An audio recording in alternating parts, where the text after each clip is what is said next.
Okay, so we've been through this crisis, and there are all sorts of explanatory formats out there, and it's interesting to look at the different genres.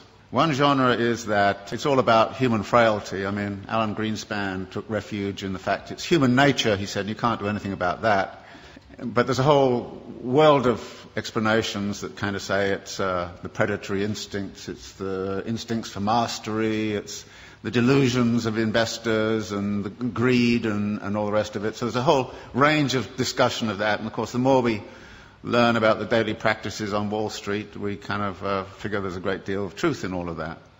The second genre is that there's institutional failures. The regulators were asleep at the switch.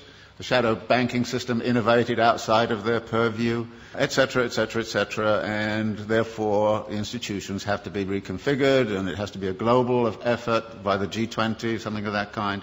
So we look at the institutional level and say that has failed and that has to be reconfigured.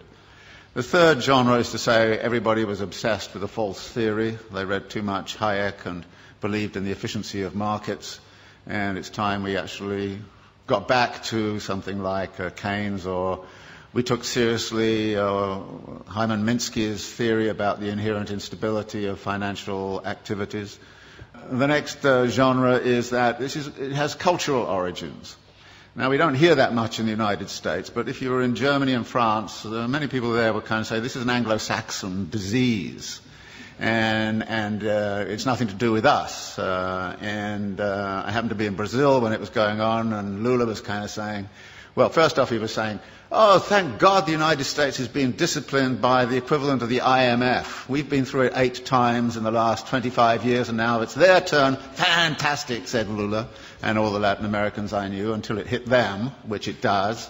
And then they kind of changed their tune a little bit. So there's a kind of a way of which it became cultural. And you can see that by the way in which this whole Greek thing is being handled. The way the German press is saying, well, it's the Greek character, it's defects in the Greek character. And there's a lot of rather nasty stuff going on around that. But actually there are some cultural features which have led into it. For instance, the US fascination with home ownership, which is supposedly a deep cultural value. So 67, 68% of US households are homeowners. It's only 22% in Switzerland.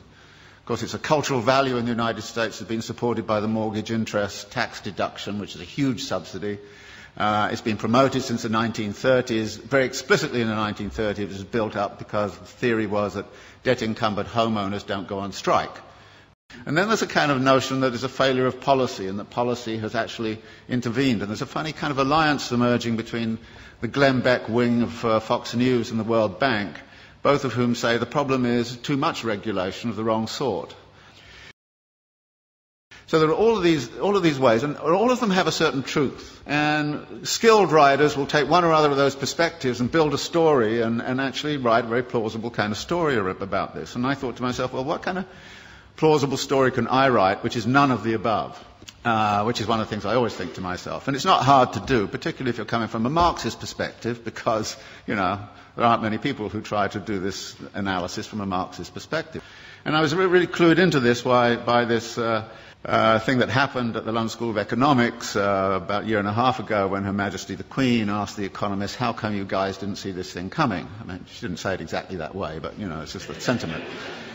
And they got very upset, and then she actually called the Governor of the Bank of England and said, how come you didn't see it coming? And then the British Academy put forward got all together, all of these economists, and they came up with this fabulous letter to Her Majesty.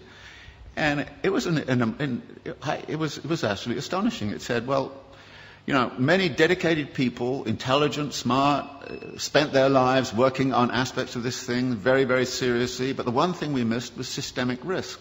And you say, what?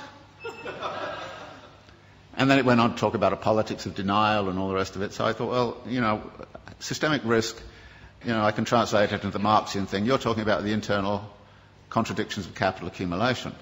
And maybe I should write a thing about the internal contradictions of capital accumulation and try to figure out the role of crises in the whole history of capitalism and what's specific and special about the crisis this time around. And there were 2 ways in which I thought I would do that. One was to sort of look at what's happened since 1970s to now. And the thesis there is that in many ways the form of this current crisis is dictated very much by the way we came out of the last one. that the problem back in the 1970s was excessive power of labour in relationship to capital, that therefore the way out of the crisis last time was to discipline labour. And we know how that was done. It was done by offshoring, it was done by, Thatcher and Reagan, and it was done by neoliberal doctrine, it was done all kinds of different ways. But by 1985 or 86, the labour question had essentially been solved for capital. It had access to all of the world's labour supplies. Nobody in this particular instance has cited greedy unions as the root of the crisis. Nobody in this instance is saying it has anything to do with excessive power of labour. If anything, it's the excessive power of capital, and in particular the excessive power of finance capital, which is the root of the problem. Now, how did that happen? Well, we've been, since the 1970s, in a phase of what we call wage repression, that wages have remained stagnant. The share of wages in national income right throughout the OECD countries has steadily fallen. It's even steadily fallen in China, of all places. So that there are less and less being paid out in wages. Well, wages turn out to be also the money which buys goods. So if you diminish wages, then you've got a problem with where's your demand going to come from? And the answer was, well, get out your credit cards. We'll give everybody credit cards. So we'll overcome, if you like, the problem of effective demand by actually pumping up the credit economy. And American households, British households have all roughly tripled their debt over the last 20, 30 years.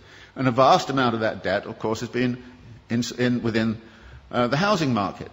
And out of this comes a theory which is very, very important, that capitalism never solves its crisis problems.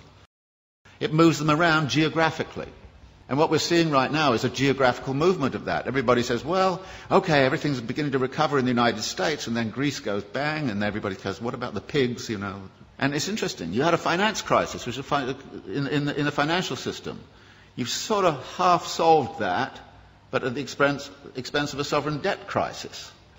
Actually, if you look at the accumulation process of capital, you see a number of limits and a number of barriers. And there's a wonderful language that Marx uses in the Grundrisse, where he talks about the way in which capital cannot abide a limit. It has to turn it into a barrier which it then circumvents or transcends. And then when you look at the accumulation process, you look at where the barriers and limits might lie.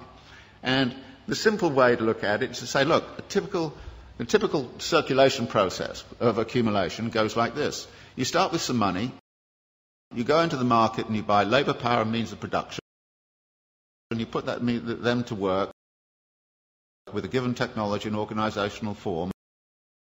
You create a commodity which you then sell for the original money plus a profit.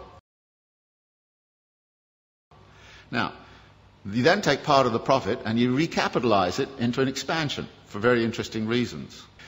Now, there are two things about this. One is there are a number of barrier points in here. How is the money got together in the right place at the right time in the right volume? And that takes financial ingenuity. So the whole history of capitalism has been about financial innovation. And financial innovation has the effect of also empowering the financiers. And the excessive power of the financiers can sometimes, they do get greedy, no question about it. And if you look at financial profits in the United States, they were soaring after 1990. They're going up like this. Profits in manufacturing were coming down like this. And you could see the imbalance. In this country, I think the way in which this country has sided with the City of London against British manufacturing since the 1950s onwards has had very serious implications for the economy of this country. You've actually screwed industry in order to keep, financiers happy. Any sensible person right now would join an anti-capitalist organisation. And you have to. Because otherwise we're going to have the continuation. And notice it's a continuation of all sorts of negative aspects. For instance, the racking up of wealth.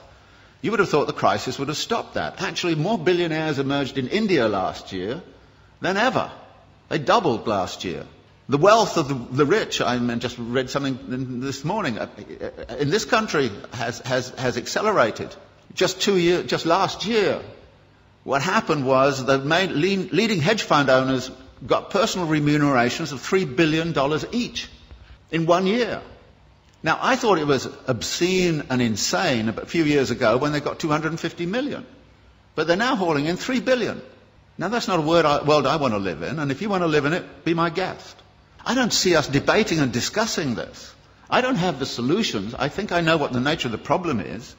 And unless we're prepared to have a very broad-based discussion that gets away from, the normal kind of pablum you get in the political campaign, and, you know, everything's going to be okay here next year if you vote for me, you know, it's crap. You should know it's crap, and say it is. And we have a duty, it seems to me, those of us who are academics and seriously involved in the world, to actually change our mode of thinking.